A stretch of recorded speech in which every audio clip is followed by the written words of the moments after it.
Hi guys, எல்லாருக்கும் வணக்கம் guys. இந்த வீடியோவில் நம்ம என்ன பார்க்க போகிறோன்னா, இந்திய அணியை பார்த்தாலே பயமாக இருக்குப்பா. அது மட்டும் இல்லாமல் ரெண்டாவது T20 போட்டி எங்கள் தோல்விக்கு இதுதான் காரணம். அவனை மட்டும் நான் மறக்கவே மாட்டேன். என்ன அடி அடிக்கிறான் அவன் அப்படின்னு சொல்லிட்டு, தோல்விக்கு அப்புறம் பார்த்தீங்கன்னா இங்கிலாந்து அணி நட்சத்திர வேக பந்து வீச்சாளர் ஜோஃப்ரா ஆர்ச்சர் பார்த்தீங்கன்னா தோல்விக்கு காரணம் கூறியிருக்காரு. அது மாதிரி இல்லாமல் ஒருத்த செம்மடி அச்சம்பாவனு சொல்லிட்டு ரொம்ப பெருமையாகவும் பேசியிருக்காரு. அவர் என்ன பேசினார், ஏது பேசினார் சொல்லிட்டு வீடியோவில் டீட்டெயில்டாக பார்க்கலாம். அதுக்கு முன்னே நீங்கள் நம்ம சேனலுக்கு புதுசாக வந்திருந்தீங்கன்னா ஒரு சப்ஸ்கிரைப் மட்டும் பண்ணிவிட்டு வாங்க, வீடியோக்குள்ளே போகலாம். ஆமாங்க, இந்தியா வர்சஸ் இங்கிலாந்து பார்த்தீங்கன்னா நேற்று செகண்ட் T20 நடந்து முடிஞ்சிச்சுங்க. ஃபஸ்ட்டு T20 இந்தியா தான் வின் பண்ணிட்டாங்க. செகண்ட் T20யும் இந்தியா தான் வின் பண்ணியிருக்காங்க.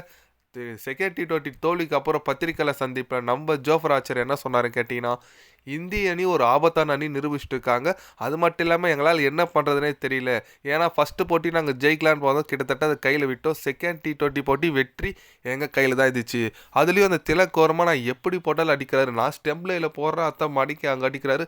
அவரோட பேட்டிங் ரொம்ப அபாரமாக இருக்குது, பார்க்க ரொம்ப ஆச்சரியமாக இருக்குது. ஏன்னு கேட்டிங்கன்னா அவருக்கு எப்படி நான் பால் போடுறதுன்னு தெரியல, எப்படி போட்டாலும் அடிக்கிறாரு. அந்தமாரி பேட்ஸ்மேனுக்கு கட்டுப்படுத்த ரொம்ப ரொம்ப கஷ்டம். நான் பார்த்ததுலேயே one of the best batsman இவர். அது மட்டும் இல்லாமல் இந்த மேட்ச் கிட்டத்தட்ட என் கையில் இருந்துச்சு. லாஸ்ட்டாக வந்து ரவி பிஷ்னாய் ஒரு 4 அடிச்சார். ஒரு பவுலர் 4 அடிக்கும்போது கண்டிப்பாக மேட்ச் என் கையில் விட்டு போயிடுச்சு. முக்கிய காரணம் வெற்றிக்கு திலக்கரும் அபிஷேக் சர்மாவும் தான், ரவி பிஷ்னாய் தான் சொல்லுவேன். அது மட்டும் இல்லாமல் இந்திய அணி ஒரு ஸ்பின்னிங் கொண்ட நல்ல ஒரு அணியாக இருக்காங்க. அவங்க வெற்றிக்கு இன்னொரு காரணம் யாருன்னு கேட்டிங்கன்னா நான் ஸ்பின்னரை தான் சொல்லுவேன். கண்டிப்பாக நாங்கள் கம்பேக் கொடுப்போம் அப்படின்னு சொல்லிட்டு நம்ம ஜோஃப்ரா ஆர்ச்சர் பார்த்தீங்கன்னா ஓப்பனாகவே பேசியிருக்காரு. எஸ், அவர் சொல்கிறது கரெக்டுங்க, 100க்கு 100 உண்மை. ஏன்னு கேட்டிங்கன்னா ஸ்பின்னர்ஸ் தான் இந்திய அணிக்கு இருக்கிற தூணே சொல்லலாம். ஏன்னா அவங்க தான் கண்ட்ரோல் பண்ணுறாங்க. ஒரு காலத்தில் T20னா ஸ்பின்னர்ஸே எடுக்கக்கூடாதுப்பா, அவர் ஃபாஸ்ட் பவுலர் தான் சொன்ன காலம் போய் இப்போ T20யில் ஸ்பின்னர்ஸ் இல்லாத டீமே இல்லை, ஸ்பின்னர்ஸ் தான் நிறைய வேணும்னு கேட்குறாங்க. அந்தளவுக்கு நிறைய குவாலிட்டி உருவாகிருக்குங்க கிரிக்கெட்டில் T20யில். அதில் அந்த வகையில் பார்த்தீங்கன்னா வருண் சக்கரவர்த்தியெல்லாம் சூப்பராக எக்கனாமிக்கலாக போகிறாரு, விக்கெட் எடுக்கிறாரு.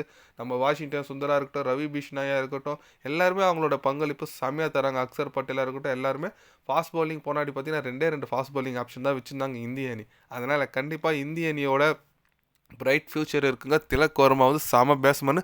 சூரியகுமார் அதோட கேப்டன்ஷிப் கூட செம்மையாக இருக்குங்க. ஏன்னா 2 பேர் இந்த கேப்டன் பிளேயர் 2 பேருக்குள்ள கம்யூனிகேஷன் செம்மையாக செட் ஆகிருக்கு. T20க்கு ஒரு பெஸ்ட்டு டீம், பெஸ்ட்டு கேப்டன் இப்போ நம்மக்கிட்டே இருக்குங்க. அப்புறம் என்ன எடுத்து வைங்கிற அந்த 2026 மறுபடியும் T20 வேர்ல்டு கப் தான் சொல்லணும். ஏன்னா 2026 நம்ம நாட்டில் நடக்கும்போது T20 வேர்ல்டு கப்பு. அதுக்காக டீம் இப்போயே பயங்கரமாக எப்படி சொல்கிறது அசுரத்தனமான டீமை செட் பண்ணிட்டு வந்துட்டுருக்காங்க. பார்க்கலாம் இந்திய அணி எந்த மாதிரி ஒரு இன்னும் ஃபியூச்சர் ஸ்டார் வர போகிறாங்கன்னு சொல்லிட்டு. நீங்கள் சொல்லுங்கள், இங்கிலாந்து ரொம்ப எப்படி சொல்கிறது பரிதாப நிலையில் தான் இருக்குது. இன்னும் ஒரு போட்டி தோற்றா சீரீஸை விட்டுருவாங்க. அதை குறித்து நீங்கள் என்ன நினைக்கிறீங்க? நம்ம எப்படி சொல்கிறது இங்கிலாந்து இன்னும் மேன்மைப்படுத்துன்னு நினைக்கிறீங்க சொல்லிட்டு மறக்காமல் கமெண்டில் சொல்லுங்கள்.